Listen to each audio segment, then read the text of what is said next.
So I'm having a moment and a mindful moment, and I started to type it out, but something in my spirit said I needed to say this out loud, and forgive me for rambling. But um, so for the past few years, I've noticed that when it's that time of the month, um, that I get very emotional and even sad.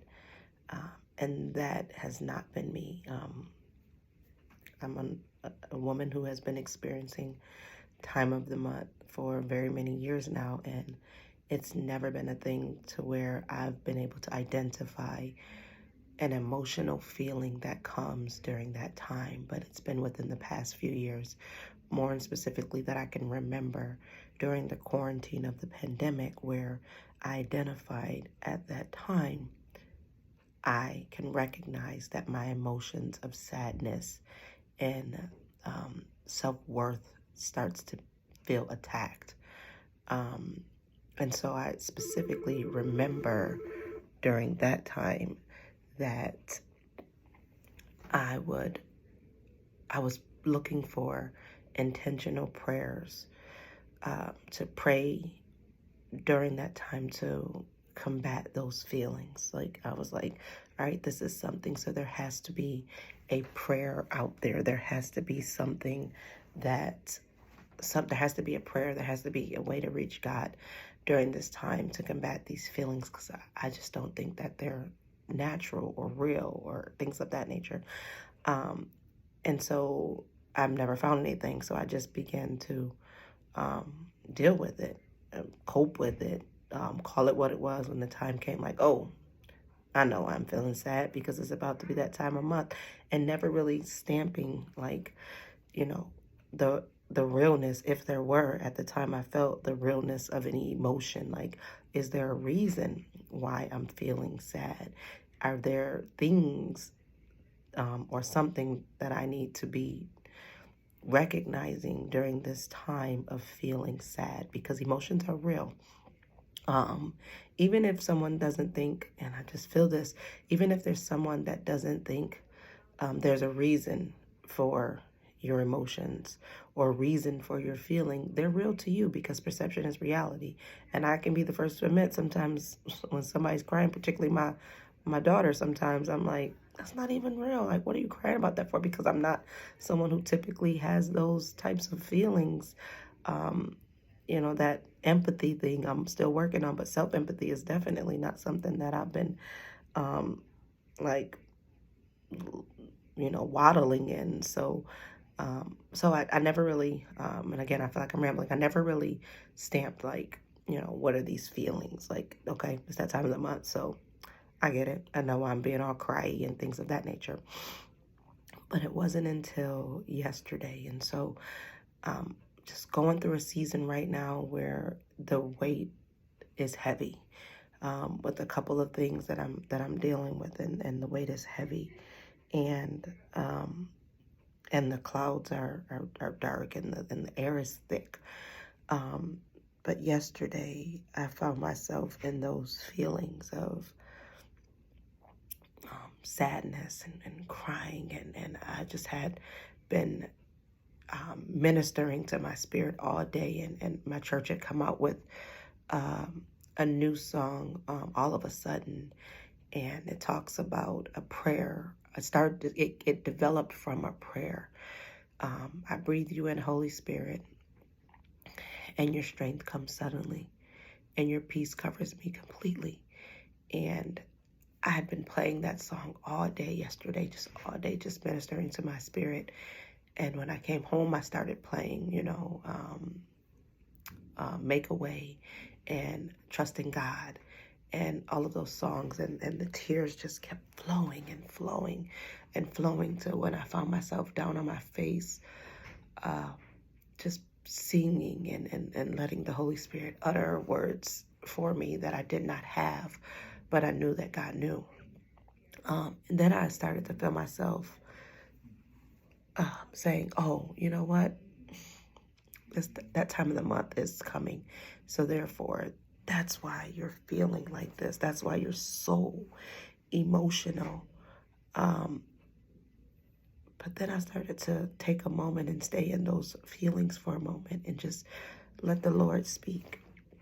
And what I felt in my spirit was these times that you feel this are times that I'm calling you to me, that I need for you to have these tears. I need for you to have these emotions, because in that same token of me not having these feelings, I also have been praying and knowing that I feel you, that I've not really had these authentic,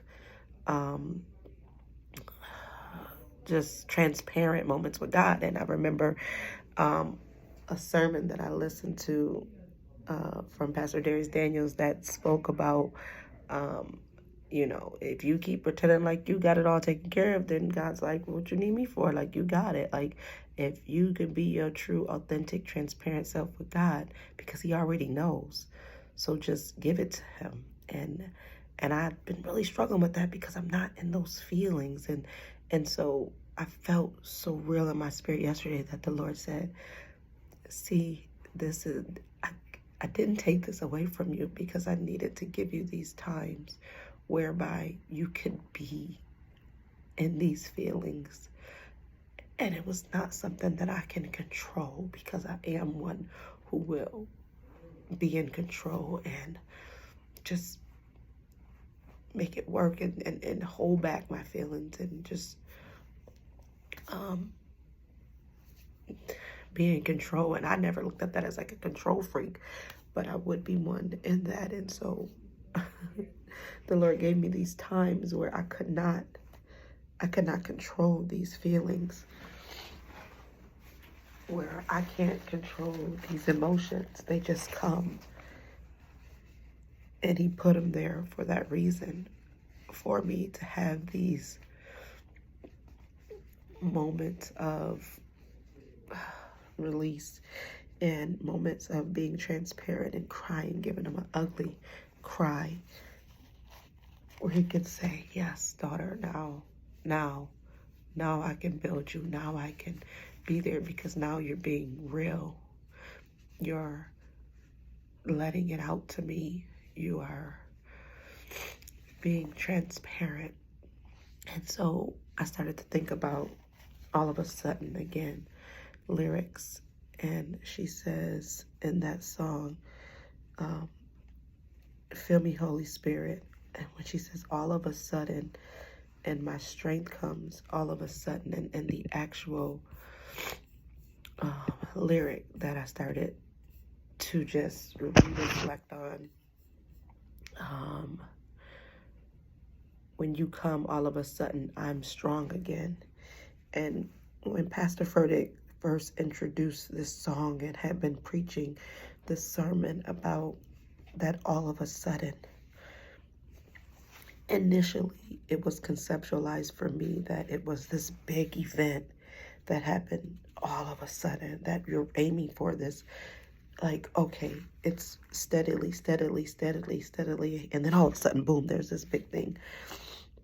And the Lord said to me in my spirit that that's not it. It's like when you breathe in the Holy Spirit and you're focusing on him daily, and you're allowing him to minister to you daily, then he comes all of a sudden and you're strong again. And that's not something that you are stepping towards and just doing, and then all of a sudden, boom, he comes and you're strong. And it's this big event. It is in those small moments where you are breathing in the Holy Spirit and you are looking to him and you're calling on the one. She even says in the song, the Holy One will renew your strength. And that all of a sudden is daily. When you call on him daily, the Holy One will renew your strength. And it's being in that communion with the Holy Spirit. And your strength comes suddenly. Your strength comes all of a sudden. But that's a daily thing. That's not a event that you're aiming for. You have to be, it's not something that you have to be weak for every day so that eventually you'll get that big event. It's that all of a sudden, and I need that all of a sudden daily strength. And so I was listening to this morning driving in. Oh Jesus, I was just listening to regular praise and worship, and Won't He Do It came on, and that's not typically a song that I use in my daily praise and worship. And it's not a song that I choose per se for my daily worship or my praise and worship, but when it comes on, I do enjoy it. But this time, the words and the lyrics hit me differently. And then the part where she, well, let me back up and say this. I was doing a devotion this morning, and it was talking about why are they able to get away with that? I think that was the title. And one part of it said about offense, and it said that offenses, it was Darius Daniels, and it said offenses are not for your past, it's for your future. Because if the enemy can get you in an offense, then you will take on characteristics and attributions that you have developed during that offense, and you will bring that into your future, which then jeopardizes the person that God has created you to be, because you've taken on an identity of something that the Lord did not give you. You've taken on an identity of the things that you've picked up through the offense, and not the identity that God had given you and the person that he has created you to be. And so he talks about being bitten by a snake, and how no one has ever died from being bitten by a snake. They've died from the poison that was inputted into them from being bitten by the snake. And you may have survived the snake bite, but then you have to think about, how are you really surviving? Did you survive the snake bite, but now you're coping through the poison because you really didn't survive, because the poison is just festering in you? And so how do you deal with that? And so I go back to what I was saying when I was doing my praise and worship this morning, and the song Won't He Do It by Koryn Hawthorne came on, and just intentionally listen to those words. In her song, there's a part that she says, so what the enemy had planned for my downfall turned out to be the greatest victory of my life. Because when it comes at you fast and hard, there's the only one thing that can make it right. So ain't no need of stressing or crying, because he's gonna show up just like he did the last time, and the last time, and the last time. Won't he do it? That right there, and the Lord typically ministers to me through song and through spoken word. And